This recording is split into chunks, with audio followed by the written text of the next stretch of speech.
네, 이어서 한철 위원의 경제 포커스 이어가 보도록 하겠습니다.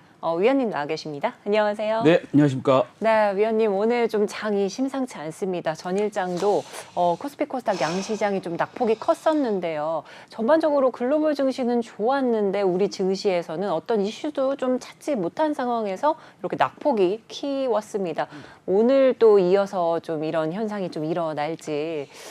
당분간은 저는 계속될 거라고 봐요. 어제 파월 연준 의장이 뭐 전문가님들 많이 말씀하셨겠지만 네. 연준 의장께서 뭐 미국도 경기 불안에 좀 우려를 나타내고 있다라고 그렇죠. 이야기도 했고 하기 네네. 때문에 이런 상황이 계속되면 지금 뭐 코인 시장도 마찬가지겠지만 모든 시장들이 좀 전부 다 그 좀 어떻게 보면 미래에 대한 불안감 때문에 공포심 때문에 이런 현상이 일어나고 있는 거기 때문에 이 공포심을 해소하기 전까지는 좀 오래될 것 같아요. 네. 그리고 지금 여러분들도 그 사실 경제 뉴스뿐만 아니라 이제 정치 뉴스도 이제 보시게 될 텐데요.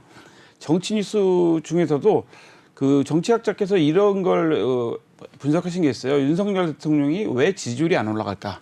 오늘 뉴스에 보면 그 논평을 하신 게 있는데 그 내용을 보고 제가 좀 공감을 한 게 그 팬덤이 없다 일단.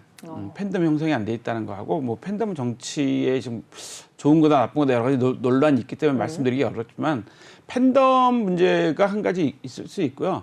또 한 가지 문제는 이제 어떤 걸 이야기하시냐면 경제 문제를 이야기했어요. 이제 윤석열 대통령은 경제가 최우선이라고 말씀을 하셨지만 실제로 좀 경제 상황은 아주 어렵습니다.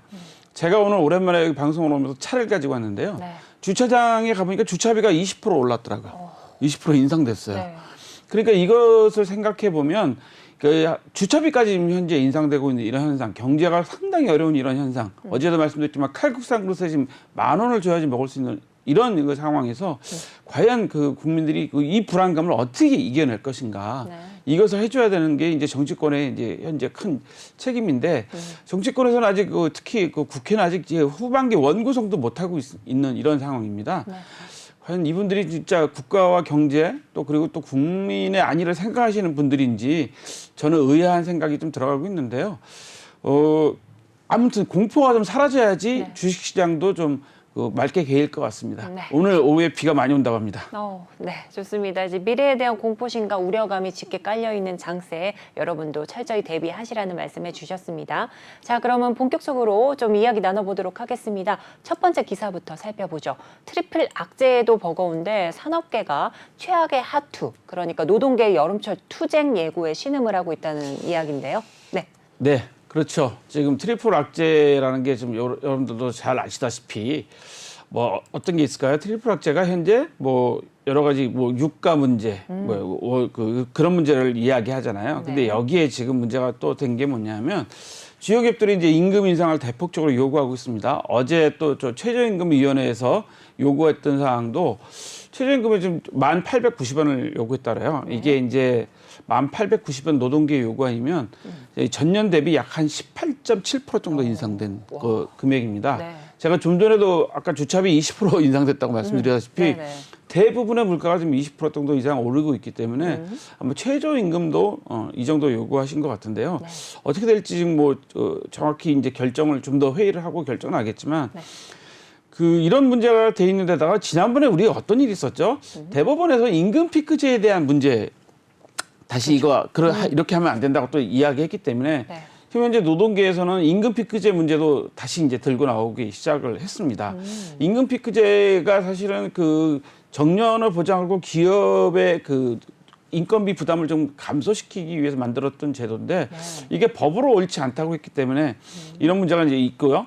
그다음에 이제 중대재해처벌법을 좀 완화시켜야 된다라는 현재 그 기업들의 요구에 대해서 현재 그 노동계가 지금 강력하게 반대를 하고 있어요. 그러다 보니까 이게 이제 충돌이 일어날 가능성이 높고 이러다 보니까 현재 뭐 여러 가지 어려운 점이 많습니다. 뭐 고물가니 저성장이니 뭐 이런 그 어려운 상황에서 지금 노조의 리스크라고 하는데 저는 이 문제를 두 가지 측면에서 좀 생각해야 되는 게 노조의 리스크로 생각하지 말고 노조와 화합할 수 있는 기회가 아닌가라는 저는 이런 생각을 합니다. 이 기회에 그러니까 노조도 기업과 좀 머리를 맞대고 어떻게 해야지 우리 기업이 좀 살아남을 것인가, 우리 조합원들이 어떻게 하면 구조조정 안 하고 오랫동안 근무할 수 있을 것인가를 같이 상생할 수 있고 같이 고민하는 기회, 이런 이야기들 많이 하시죠. 위기가 곧 기회라고. 이럴 기회에 노조와 우리 사측이 같이 화합할 수 있는 기회가 되는 측면이 한 가지 있을 것 같고요. 네. 또 하나는 지금 그 인건비 물가가 많이 올랐지 않습니까? 네. 지금 제가 20% 인상 말씀드렸지만 네. 그렇다고 하면 기업도 인건비 문제에 대해서는 좀 한번 같이 고민을 해보는 그런 하고 거기 또 플러스 알파해서 노조도 같이 고민해서 그거를 어느 정도 인정할 수 있는 그런 시기가 좀 돼야 되기 때문에 저는 네. 두 가지 오히려 좀 적극적으로 좀 나서야 될 문제라고 생각하고요. 마지막으로 말씀드리면 이런 상황이 벌어지고 있는 상태에서도 정치계는 서로 주도권을 잡기 위해서 2년 후에 총선의 주도권을 잡기 위해서 지금도 치열하게 대치하고 있다. 네. 이런 문제를 생각해 보면 답답합니다. 예. 네, 그렇습니다. 자, 이렇게 여러 가지 악재가 껴있는 상황에서 이제 재계에서는 노조의 리스크라는 이런 언급을 했습니다. 하지만 이제 위원님께서 짚어주셨던 것처럼 노조의 리스크가 아닌 화합의 기회로 좀 삼으시라는 말씀해 주셨습니다. 자, 이어서 다음 기사 보도록 하겠습니다. 다시 돌아오라. 이제 국내 유통기업의 법인세를 좀 감면하고 보조금 받기도 좀 쉬워졌다라는 이야기인데요. 예, 산업통상자원부가 국내로 복귀를 인정되는 기업을 좀 확대를 좀 하고 그다음에 그거에 지원하는 법률의 시행령을 좀 개정을 예고를 했습니다. 그동안에는 해외 국내 복귀 기업으로 인정받으려면 국내 복귀 기업이라는 게 뭐냐면 네. 해외로 제조업 시설, 공장을 옮겼던 기업들을 주로 말하는데요. 네. 예, 현재 법령상에는 해외 사업장 축소가 청사나 축소한 게 한 25% 이상 돼야 돼요. 그다음에 공장 건축 연면적이 증가되는 국내 사업장의 신증설이 필수적이었는데요. 이번에는 주로 이제 국내에 투자하고 고용 확대라는 것이 있기 때문에 국내 공장 신설 범위를 기존 공장의 유효 설비까지 이제 인정해 주는 것으로 좀 넓혔습니다. 그다음에 이제 투자 보조금도 지자체에서도 주고 산자부에서 주는 이런 정책을 이번에 시행령을 예고를 했는데요. 여기서 이제 우리가 그 제목만 보고 사실은 돌아오는 기업들한테 지원을 해준다라고 오해할 수 있겠지만 중요한 게 한 가지 있습니다. 그동안 이 지난 5년간 우리나라 국내 기업들이 국내 투자는 하지 않았어요. 해외 투자가 오히려 국내 투자보다 더 많았단 말입니다. 그거 왜 그럴까요? 지금 이제 현금을 갖고 있어야 되는 지금 상황이긴 하지만 국내 기업들이 국내에 좀 투자를 해줘야지 지금 말씀드린 것처럼 국내 뭐 고용도 확대되고 그다음에 전체적인 제조가 확대되기 때문에 이런 부분들에 있어서는 저는 이제 기업들에게 다시 돌아오는 이런 것들은 좀 감면이나 보조금 받기 쉬워졌다는 게 아니라 좀 확실하게 좀 해줬으면 좋겠습니다. 해줄 바에는 확실하게 돌아와서 제대로 좀 해서 실제로 국내 고용도 늘리고 국내 투자를 위해서 국내 경기 활성화에 좀 도움이 되게 하자. 지금 경기가 어렵기 때문에 사실 투자를 결정하기가 상당히 어려운 상황이에요. 이런 상황이기 때문에 이럴 때일수록 좀 더 그 기업들이 국내 기업들이 특히 국내에 투자할 수 있도록 적극적인 정책을 이거보다 더 많이 펴야 된다라는 생각을 갖게 돼서 두 번째 뉴스를 올려봤습니다. 네, 그렇습니다. 제조업 기반 시설을 이제 국내로 복귀하는 기업들에게 이제 그 기사에서는 법인세 감면 및 보조금을 받기 쉬워졌다고 했는데요. 이제 위원님께서 짚어주신 바와 같이 확실한 메리트를 정부 차원에서 좀 지워줘야 되겠다라는 말씀 이어주셨습니다. 자, 이어서 보도록 하겠습니다. 신한은행이 520명 고객 예치금을 빼돌린 상조회사를 고소했는데요. 어떤 내용일까요? 이 내용을 보면서 제가 경악을 금치 못했습니다. 이게 지금 신한은행에서 520명의 고객 예치금을 빼돌린 상조회사를 고소했어요. 근데 이 회사가 지금 현재 2020년부터 문제가 되고 있다고 합니다. 근데 지금 현재 상조 체계가 어떻게 돼 있냐면 우리가 상조금을 예탁을 하면 매달 얼마씩 내시잖아요. 내면 50%는 은행에 예치를 하게 돼 있어요. 무슨 말이냐면 상조회사가 나중에 고객에게 돈을 돌려줄 수 없는 상황, 그러니까 상조 행사가 벌어졌을 때 대비할 수 있도록 하기 위해서 하고 있는데 이 회사의 대표가 지금 실제로 그냥 단순하게 고객이 예치금 해지를 했다라는 신청서만 가지고 신한은행에서 지금 현재 돈을 받았다는 거죠. 예, 그래서 현재 지금 약 한 6억 5천만 원 정도 좀 된다고 그래요. 520명 정도의 사문서를 유조했다는 거죠. 그러니까 제가 그냥 그러니까 해지하겠습니다라는 신청서만 써도 은행에서는 돈을 돌려줄 수밖에 없는 상황이어서 신한은행 입장에서도 이거는 그 자칫하면 신한은행 책임 사항도 될 수 있잖아요. 그렇죠. 그래서 신한은행에서 아마 경찰과 협조해서 같이 고소를 하고 네. 적극적으로 대처하는 것 같은데요. 참 그 경기 상황이 어려우니까 이 회사가 상조회사 순위 한 10위 정도 됐던 회사라고 합니다. 이 10위 정도 됐던 회사가 이 정도 상황까지 몰리게 된 거. 상조를 운영하시는 회사 사장님 입장에서도 뭐 어쩔 수 없는 상황이 있을 수 있겠지만 이거는 전체 업계 전체를 자칫하면 몰락시킬 수 있는 그런 중대한 사안입니다. 네. 그렇기 때문에 그 상조에 가입하시는 우리 시청자들도 신중하게 생각하시고 어떤 상조를 선택할 것이냐라고 잘 선택하셔야 될 것 같고요. 네. 상조를 운영하시는 대표님들도 우리 회사 하나가 망가지는 게 또 고객에게 신뢰를 잃는 게 회사 하나의 문제가 아니라 전체 업계의 문제라는 거 꼭 기억해 주시기 바라고요. 상조 가입하실 때 항상 신중하시기 바랍니다. 네, 그렇습니다. 이제 피해액만 6억 5천만 원에 달한다고 하는데요. 이게 상조 회사뿐만 아니라 상조 회사를 이용하는 고객분들도 조금 조심하셔야 되겠다라는 기사를 통해서 좀 알려주셨습니다. 자, 이어서 코인 시장 이야기인데요. 코인 하락장에 디파이 곳곳에서 위험 신호가 좀 발견되고 있는 것 같습니다. 네. 우리가 코인에서 디파이가 새로운 발전된 시스템을 만들어내는 것을 디파이라고 하지 않습니까? 그래서 그 문제가 됐는데 이게 뭐냐면 새로운 시스템을 만들어냈는데 문제는 뭐냐면 네. 이걸 가지고 대출을 해주는 돈을 빌려주는 회사들이 현재 문제가 되고 있다는 거죠.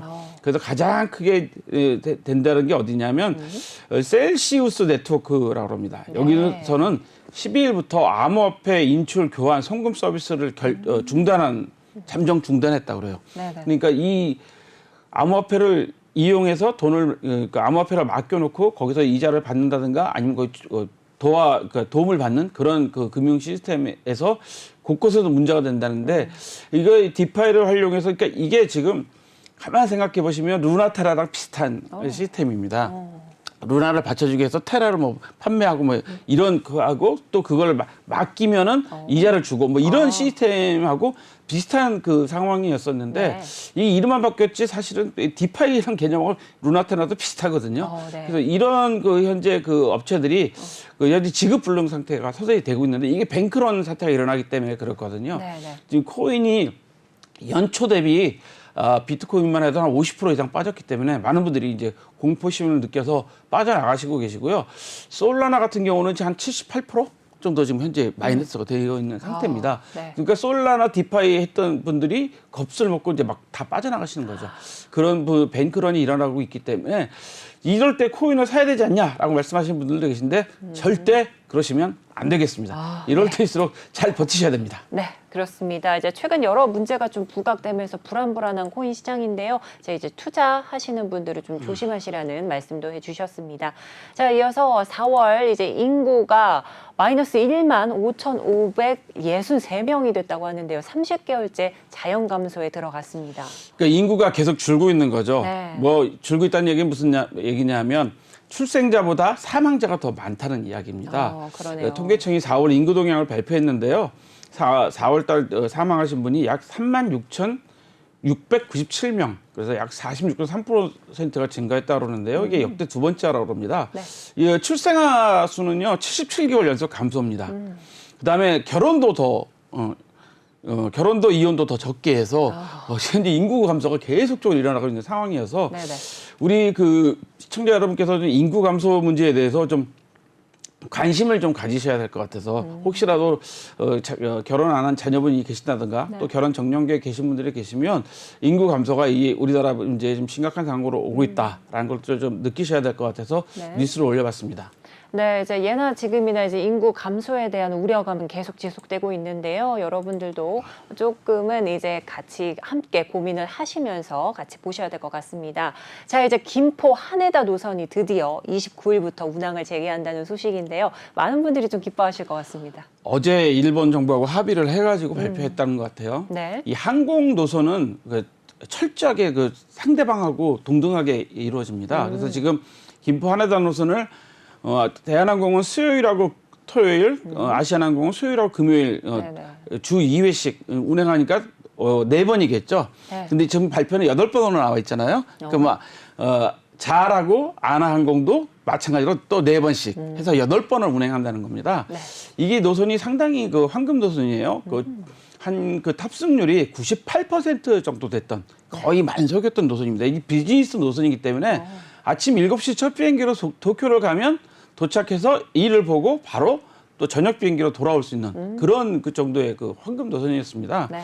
왜냐하면 우리나라도 인천공항이 있지만 김포공항하고 거리가 있기 때문에 1시간 정도 시간이 더 절약할 수 있고 하네다도 나리타공항하고 그런 장점이 있었기 때문에 1시간 정도, 2시간 정도 여유가 있었던 그런 거기 때문에 비즈니스 노선으로는 최고였거든요. 근데 이제 29일부터 다시 운항을 재개한다고 하는데 주 8회를 한다고 합니다. 근데 이게 지금 최고 많이 갔을 때가 주 21회까지 운행을 했다 그래요. 네. 근데 여기에 이제 저희가 이제 또 중요시해야 될 게 사실 김포 북경 노선도 있었거든요. 네. 김포 북경, 김포 하네다 이렇게 삼각 노선이 연결돼서 이 삼국이 비즈니스로 활발하게 하고 있었는데 29일부터 다시 운항을 시작한다니까 기대가 좀 되는데요. 네. 그냥 여행이 아니라 저는 비즈니스가 활성화되기를 좀 바라는 마음에서 29일에 대해서 기대하게 됩니다. 네, 맞습니다. 이제 원희룡 국토부 장관도 이 기사를 통해서 김포 하네다 노선은 양국 교류에 좀 상징성이 높은 노선이다라는 말씀해 주면서요. 이번 운항 재개로 이 양국 간의 교류가 다시 활성화할 수 있는 기회로 삼았으면 좋겠다라는 이런 언급도 있었습니다. 네, 오늘도 나와서 이제 도움 말씀 주신 한치호 위원님 감사드립니다.